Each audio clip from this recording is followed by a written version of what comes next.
Well, as we mentioned, he has entertained the president. But this week, Darren Holden is playing to big crowds in Omaha. He is the piano man in Billy Joel's Tony Award-winning Movin' Out show, one that opened last night to rave reviews here. It's been the case across the country. Darren is with us today. Thanks for coming in. It's a pleasure, Jim. Yeah, pleasure meeting with you off the set and now on the set. I'm sure folks at home are going to enjoy you just as much. Now, this is obviously a very popular show. What elements of this show maybe put it over the top from some of the other great shows? Well, I think we had the magic ingredient in Twyla Tharp, whose choreography is just so hard-hitting and real.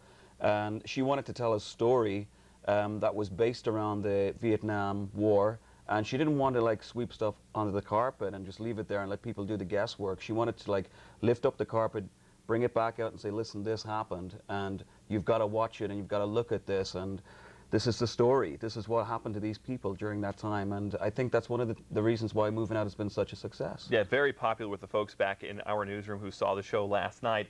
As you probably heard in Darren's voice there, he is from Ireland. So you're playing a lot of songs by Billy Joel. Yep. Is there some pressure with an American legend like Billy Joel? Well, there was. And initially on Broadway, I think it was my third show, Billy showed up and sat in the second row. You know, he just came in disguise, and I knew he was there, so I was sort of a little nervous. But afterwards he came back and said, listen, you know, the show is set in Long Island. I like what you do, but you sound like you're singing it in Dublin.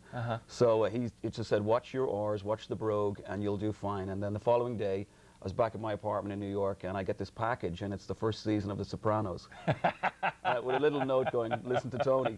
That's and New that York, was it, right? you know.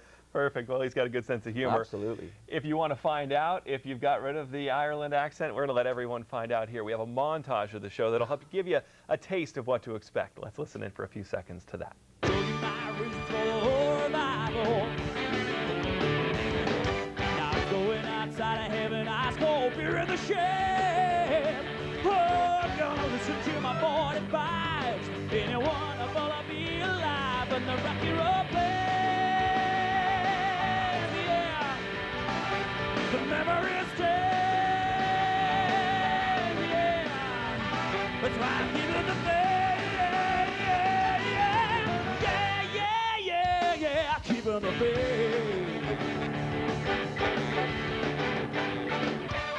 Wow, I'd say there's no Ireland there. I'd never thought it for a minute. How do singers get rid of that, Darren, when they're from a European country singing in America they sound like the kid next door? Well, how does that happen? I don't know. I guess it's because, I mean, rock and roll in particular was originated in the United States. So I just guess it's from listening to, you know, to all the big stars growing up as a kid, and you just develop this accent when you're singing the songs. Sure. I guess, you know, when you hear American singers singing Irish ballads, it's the other way around, and they sing like they're from Kerry or something. They're from Dublin. Yeah, all right, yeah. You know? Well, you have incredible dancers in this show. Yes, sir, we do. You have a couple, I understand, who are actually from the original Broadway show, like yourself. Yeah, we actually have Elizabeth Parkinson, who was back on the road with us for a month, and she was the original Brenda.